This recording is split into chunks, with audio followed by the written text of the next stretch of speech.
Who were you as a child? Did you obtain a reputation in your adolescence that you weren't proud of? Could you not escape that reputation that you obtained? That's okay. Don't beat yourself up over it. Because if you hold on to that pain and that sorrow, that regret, you will only resent yourself. You'll only hold you back from becoming the man that you could possibly be. And if you're sitting here beating yourself up, you're doing a disservice to yourself, to your family, to your friends, and to your community. Do you think that you can do your best by hating yourself? Let's look out at our society. How many people out there are actually supporting you? If you can't understand the fact that there's more people wanting you to fail than succeed, and you're still hating yourself, then you're messing up. Your opportunity is solely in being your biggest cheerleader. It's time for you to step up. It's time for you to fall in love with the person that you are and who you can become. Your mistakes have the opportunity of driving you into becoming the man that you've always dreamed of. Will you step up to the plate? Will you swing as hard as you can and hit that home run by forgiving yourself? Roll that intro.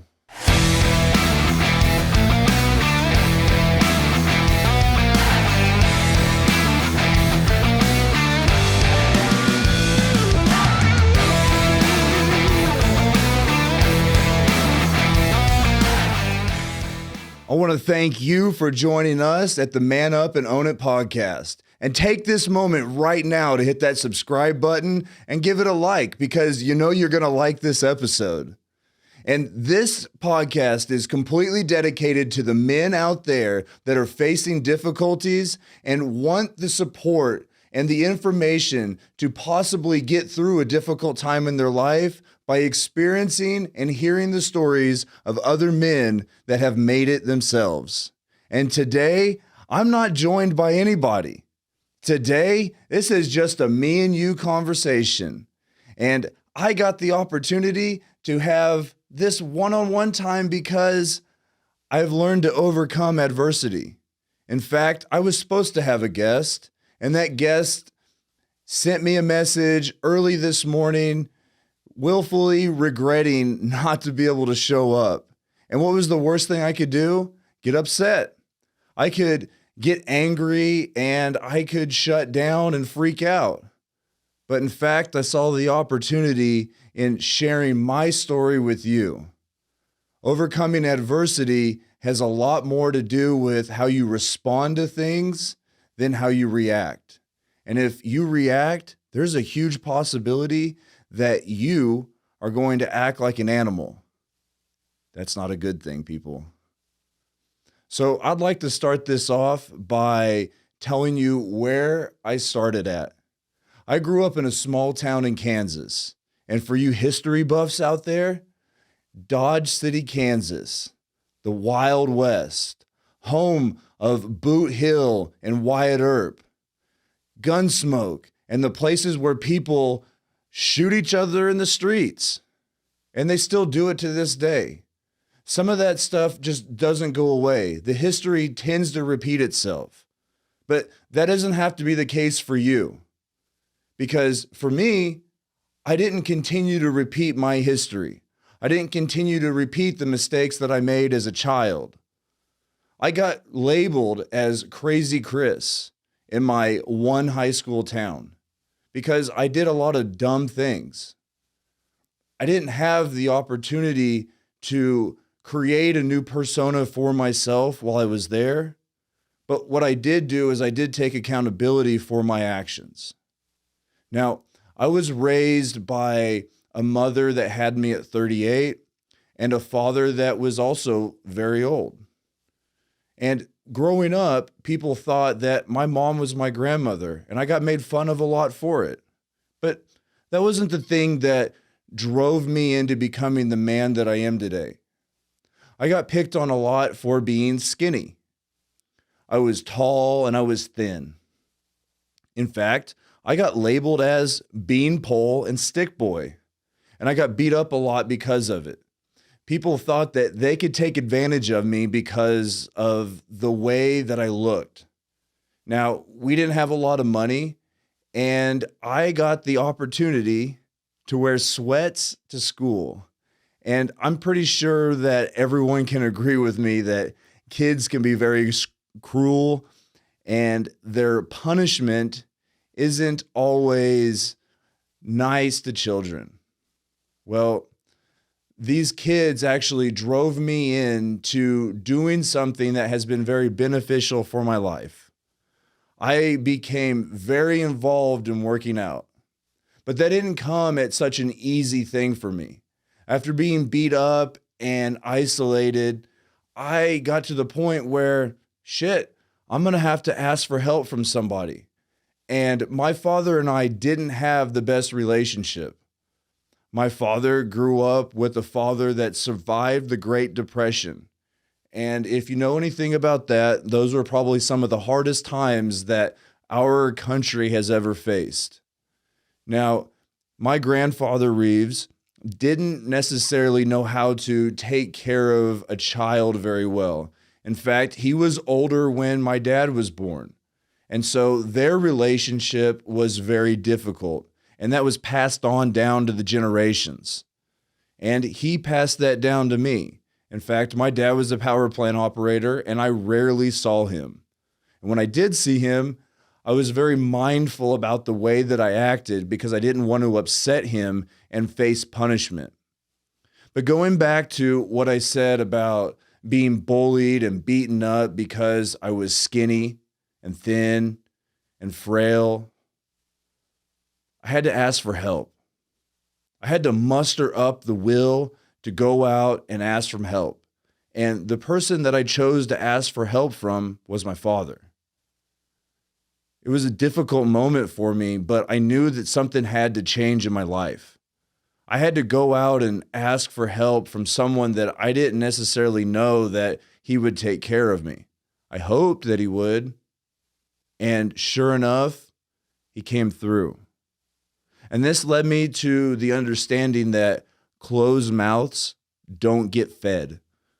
That I was willing to put myself in a vulnerable spot, and it paid off. So now I'm getting these weights from my father, and I become completely obsessed with working out. In fact, my favorite exercise was curls. Imagine that. Hindsight being 2020, I think that doing squats would have been more beneficial, but so be it. So now that I've developed and I started building this muscle, people started to treat me differently. And over the years, I got bigger, I got stronger, and getting bigger and stronger only benefited me in playing sports, which got me a better reputation. But I held on to all that resentment for the way I was treated, and I started to become aggressive because I was not going to allow anyone to ever bully me again. In fact, I continued to build and build and build and got stronger and stronger and stronger, and that obsession with working out became out of control. And I used my intimidation to intimidate others so I wouldn't ever get hurt again. And that only removed me from the ability to have quality relationships with others. But so be it. As a child, I got praised for being the strong one on the basketball team. I got to play at a higher level because I was willing to do things that others weren't, and my strength aided me in that. Now, that didn't benefit me in the long run. Like I said, that it inhibited my ability to have relationships with others. I used my strength and my intimidation to protect myself. But in a way, all I did was put myself in my own cell. I built a wall around me that I thought was protecting me, and all it did was isolate me.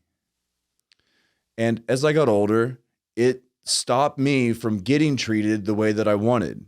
even though that I felt like, oh, wow, I've done something to be proud of. And that was a very double-edged sword. I had a great body.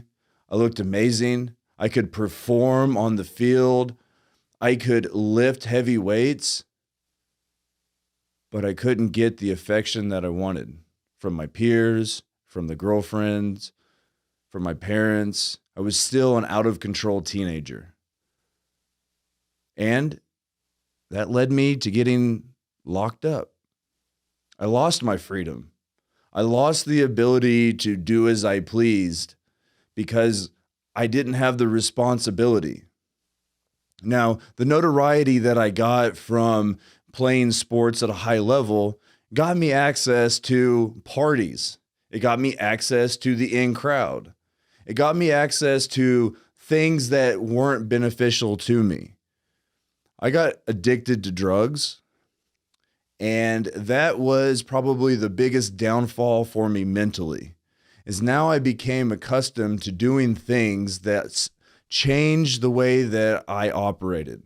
It changed the way that I mentally had the ability to handle situations. And that also enhanced the negative perception that people had of me. Now, not only was I a big, strong man or teenager at the time, I was also an out of control teenager. I got to the point where I was unpredictable. People knew that I was going to do something that wasn't going to be beneficial to their safety or their security or to anything that they deemed to be beneficial to who they were and what they wanted to accomplish. And that reputation limited my opportunities that I had in that small community. Now, I did have the luxury of having a few people in that community that cared about me. My parents still being those people. I had a few teachers, and it was amazing. But I hated myself because I knew the fact that I was letting them down, but I didn't know how to deal with it. So what did I do? I doubled down on doing the drugs. And I went to what was easy. I joined into the gangs. I started becoming more violent. I stopped playing basketball because I couldn't see eye to eye with the coach. Now, looking back at it, I don't agree with what the coach did. But as being an adult right now, I can tell you that we only do what we can with the information that we have best fit for us. And we try to do the best that we can for the collective. And as a coach and his reputation for being a coach of this basketball team, he did what he thought was best for the team. So bygones be bygones. And if you hear this, I understand. And I'm sorry for the bullshit that I put you and the team through. But I feel like you could have done better. And we can do better as role models to the people and the kids in our community and to our families and everyone around us. It's our jobs as men to set a better example and hold ourselves accountable and reflect on the actions that we take. So now, as I have quit playing basketball and I got into the gangs and I got heavily into the drugs, I made a lot of bad decisions that got me locked up. And that removed me from society. It gave me the dedicated time to reflect on my actions. Imagine that. Losing your freedom can either do one of two things. It can make you resentful even more and you'll double down, or you can have the opportunity to reflect. And I chose to reflect. And I got clean. And I started to assess who I was and what I was doing. And one of the things that I was doing was not eating effectively. I was not eating things that actually helped my body. In fact, I was eating things like sugar and sweets and all this other stuff that was actually affecting me. And I also found out at that moment that I was diabetic, just like my father.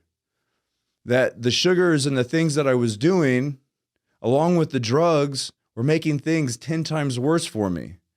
And so I understood nutrition. I started to learn about it even more. And that's what drove me to go to school to become a personal trainer, where I vowed to help people and help them not just get fit, but to help them improve the quality of their life.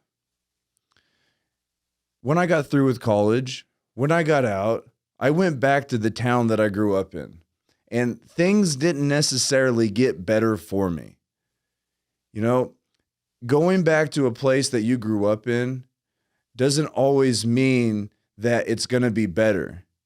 Most of the time, people still remember you as the person that you were when you did the bad things that you did. Now, that doesn't mean that you're still a bad person. That just means that people haven't let go of who you were. And you don't have to stay victim to their perception. But what you do have to do is take over the responsibility of what you do with it. So I chose to continue forward. I became a successful manager at the beef plant. I did the best that I could do there. I met a girl and I got married. And as I recognized what was happening in the community, I chose to take my family out of there and move to Wichita, Kansas, which was the big city. Funny enough, everybody from Dodge and all the other little towns moved to Wichita. So it was kind of the same thing, just a little bit more opportunities. And that's where I started my career with Walmart, and which I thought that this is the best that I'm going to do, because where I grew up, I didn't see myself having the opportunities to become a person that could do something with their life. So I made the best of it, like I saw my father do, and he made the best of the power plant and just made do. Well, I made do with Walmart, and I became a very successful manager, helping people that didn't have the opportunities that they believed that they could do anything with their lives, and I helped them create opportunities for themselves. I was a part of one of the stores of 150 that got shut down. In fact, out of those people that got shut down in that store with me, I helped the majority of them get promotions, and that gave me an understanding. Everybody deserves to have someone to believe in them. Everybody deserves that opportunity to prove themselves. Now, if they squander the opportunity, they deserve exactly what they get, and that's nothing, except for the opportunity of awareness, because we can all make changes.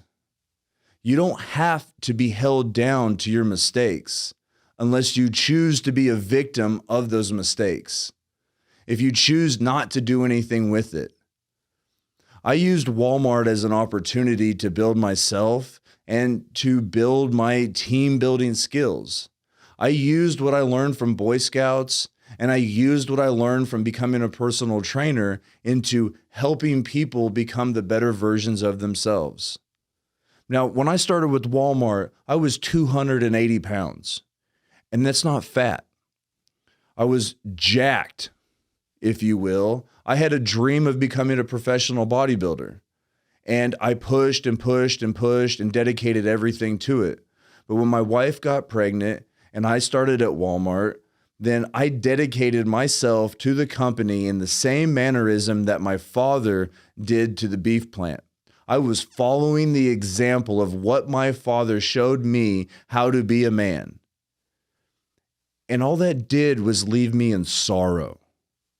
I gave up on myself because when I left Walmart, I was 180 pounds and I wasn't buff. I was skinny fat. In fact, when I looked in the mirror that day that after I left Walmart, I wanted to kill myself. Suicide was my opportunity of out, because when I looked in the mirror, guess who I saw looking back at me? I saw Stick Boy. I saw Beanpole. I saw the disgrace looking me right in the face. I had given up. I had let myself down. I had stopped believing in myself and started doing something for a company that gave nothing about me. I started to treat myself the same way I treated myself when I was being bullied when I was a little boy. Now, I was lucky enough to be married to a very smart, beautiful, and spicy Latina. Now, this woman, let me tell you, she's not afraid of anything other than being left alone. And at that moment, she had suffered enough herself. She had been left alone. She had been left alone for the entire time that I was at Walmart, slaving away, sacrificing myself to provide something for her. I had abandoned my wife for a career. She had lost the respect for me, but she could tell in the look in my eyes that I was ready to end it all. And she challenged me to go back to the gym, to find the man that I used to be, to do something about it. And I'll tell you a little secret. I didn't want to give up. She reminded me that I made a commitment to her, and I had an example to set to our little girl. That our little girl needed to have a better life than what I had and what my wife had. That our little girl deserved a father that set a good example to show her what a quality man was. But what was that? What did that look like? All I knew was to go back to the gym. Now, I didn't have a job at that moment, and I argued with her. I tried to find every reason possible why I shouldn't go back to the gym. She didn't care. And if you're married to a Latina or any woman that is like a Latina, you don't argue with them. In fact, I was forced to go back to the gym, and I did as I was told. And I'm thankful for her to that day, because if I wouldn't have gone back to the gym, I wouldn't be sitting here. I wouldn't be able to impact other men. I wouldn't be able to give this opportunity to anyone else. Now, I'm proud that I did, because I achieved something that I had dreamed of. I got my body back in shape. I created my business. I got on stage in Las Vegas, and I competed in a bodybuilding show. In fact, after I started working out again, my wife took me to my first Mr. Olympia, where I got to meet one of my idols, Jay Cutler. And Jay Cutler challenged me to go to the gym. Now, one thing that you're going to find out with me is I like to be challenged. And most men like to overcome challenges. It gives us a purpose to do something. So I challenge you to do something. And when Jay Cutler saw something in me, I rose to the occasion. I committed to the Jay Cutler Classic, where I did my best, coached myself, and got on stage. I found new friends that helped me learn how to pose, and I got third place. I also realized the fact that I don't want to compete in bodybuilding, but I did it. I did something that I always dreamed of doing. Now, my business that I created is something that is a mixture of all of my experiences. I understood that men weren't necessarily taking care of themselves because they were dedicated to their career and providing for their family.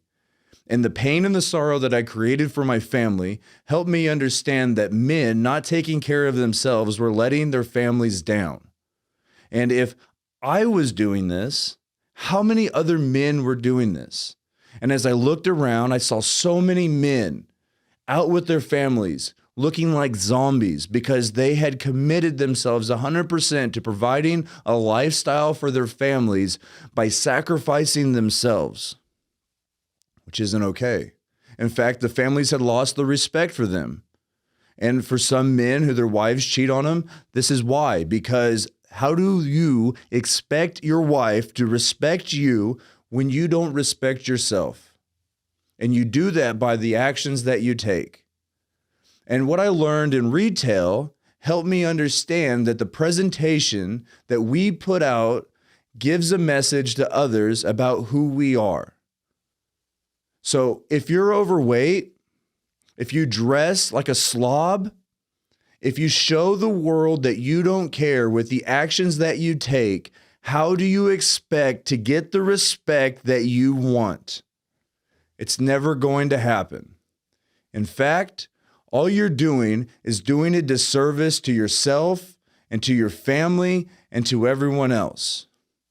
I created Dapper and Fit to help men learn how to take care of themselves and how to set the example for their family by the way they represent themselves, by the message that they send, by the actions that they take. So if you're out there right now and you're looking in the mirror and you don't see someone that you're proud of, then this is your opportunity to do something about it right now. You can send me a message, or you can go find a friend, someone that's doing the things that you can look at and be proud of, and ask for help. Be willing to be vulnerable, but be vulnerable to the people that are actually capable of holding you accountable and giving you the support that you need to become the best version of yourself. And what does that look like? That looks like a person that takes care of their health, that dresses to impress, that acts with integrity. And what is integrity? Integrity is somebody that is willing to do the right thing, even if nobody's looking. So when you go home today from a long day at work, don't just sit down on the couch and demand a beer. Step in and help your wife who's worked all day long so your kids can see the example of what a man is and how a man interacts in life. If you want them to be active, be active. Show them by the example that you set that they can see. Because I'm pretty sure that you've told them that you work hard all day long at work. But guess what? They work hard at school all day long, and they got to come home and do homework. I didn't like doing homework, but I can tell you this, if I didn't see my dad sleeping, then maybe I would have worked a little bit harder. Now, hindsight being 2020 again, I understand exactly what my dad went through because I did the same thing at my careers. I worked myself into the ground, then went home and passed out. But my wife and my kid didn't understand that. All they knew is what they saw, and what they saw wasn't something that they could be proud of. Yes, we had nice things. Yes, we had nice clothes. Yes, we had all of the cool stuff. But they didn't have a cool dad. They didn't have a dad that they could be proud of. So I challenge you today, do something. Do something to make a better example for your family. Speak nicely. Hold yourself in a way that you can be proud. If you were watching yourself from a third-person view, would you be proud of what you saw? If not, do something different. Today's your opportunity. Take action now. Now is the time. Don't wait for tomorrow to do something different, because tomorrow may not come. And I want to thank you for watching this episode of the Man Up and Own It. And if you need help, don't be afraid to ask. There's somebody out there that's willing to bet on you. There's somebody out there that believes in you. And I guarantee you, if you have kids, those kids believe in you. At least do it for them, because they deserve to have an example of a quality man in their life. And if you made a mistake, don't hold yourself back because of a silly mistake. Hold yourself to doing something different with your life. Hold yourself to a higher standard and accountability, because you have the opportunity to do something different now. And if you need more experiences, go back through the other episodes. You're going to find something in there that's going to help you. And one of those people on the episodes are going to be able to help you. So make sure you hit the subscribe button, hit the like button, and follow us. Thank you for joining us at the Man Up and Own It podcast, where we help men get the experiences and the information to become better versions of themselves. Peace.